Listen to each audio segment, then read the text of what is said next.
नमस्ते दोस्तों, वरेण्यम क्राफ्ट्स में आपका स्वागत है। होली की हार्दिक शुभकामनाएं। आज मैं अपनी वीडियो में आपको बताऊंगी होली क्यों मनाई जाती है। रंगों के त्योहार के तौर पर मशहूर होली का त्योहार फाल्गुन महीने में पूर्णिमा के दिन मनाया जाता है।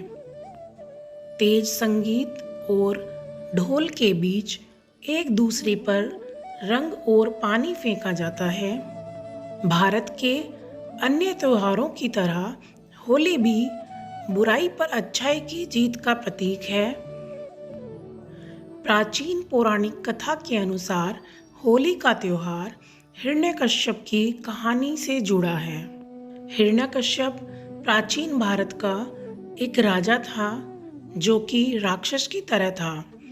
वह अपने छोटे भाई की मौत का बदला लेना चाहता था जिसे विष्णु भगवान ने मारा था। इसलिए अपने आप को शक्तिशाली बनाने के लिए उसने सालों तक प्रार्थना की। आखिरकार उसे वरदान मिला, लेकिन इससे हिरण्यकश्यप खुद को भगवान समझने लगा और लोगों से खुद की भगवान की तरह पूजा करने को कहने लगा। इस दुष्ट राजा का एक बेटा था जिसका नाम प्रहलाद था और वह भगवान विष्णु का परम भक्त था। प्रहलाद ने अपने पिता का कहना कभी नहीं माना और वह भगवान विष्णु की पूजा करता रहा। बेटे द्वारा अपनी पूजा न करने से नाराज उस राजा ने अपने बेटे को मारने का निर्णय किया। उसने अपनी बहन होलिका से कहा कि वो प्रहलाद को गोद में लेकर आग में बैठ जाए, क्योंकि होलिका आग में जल नहीं सकती थी। उनकी योजना प्रहलाद को जलाने की थी, लेकिन उनकी योजना सफल नहीं हो सकी क्योंकि प्रहलाद सारा समय भगवान विष्णु का नाम लेता रहा और बच गया, पर होलिका जलकर राख हो गई। होलिका की ये हार बुराई के नष्ट होने का प्रतीक है। इसके बाद भगवान विष्णु ने हिरण्यकश्यप का वध कर दिया। इसलिए होली का त्योहार होलिका की मौत की कहानी से जुड़ा हुआ है।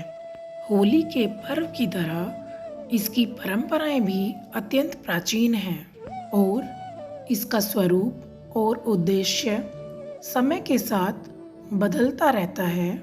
प्राचीन काल में यह विवाहित महिलाओं द्वारा परिवार की सुख समृद्धि के लिए मनाया जाता था और पूर्ण चंद्र की पूजा करने की परंपरा थी। वैदिक काल में इस पर्व को नवात्रैष्टि यज्ञ कहा जाता था। उस समय खेत के अधपके अन्न को यज्ञ में दान करके प्रसाद लेने का विधान समाज में व्याप्त था। अन्न को होला कहते हैं, इसी से इसका नाम होलिकोत्सव पड़ा। भारतीय ज्योतिष के अनुसार चैत्र शुद्धि प्रतिपदा के दिन से नववर्ष का भी आरंभ माना जाता है। इस उत्सव के बाद ही चैत्र महीने का आरंभ होता है। अतः यह पर्व नव संवत का आरंभ तथा वसंतागमन का प्रतीक भी है। इसी दिन प्रथम पुरुष मनु का जन्म हुआ था, इस कारण इसे मनवादि तिथि कहते हैं। इसी के साथ आप सभी को होली की हार्दिक शुभकामनाएं। हमारी वीडियो को लाइक कीजिए, चैनल को सब्सक्राइब कीजिए एंड अपने फ्रेंड्स के साथ शेयर जरूर कीजिएगा। Thank you.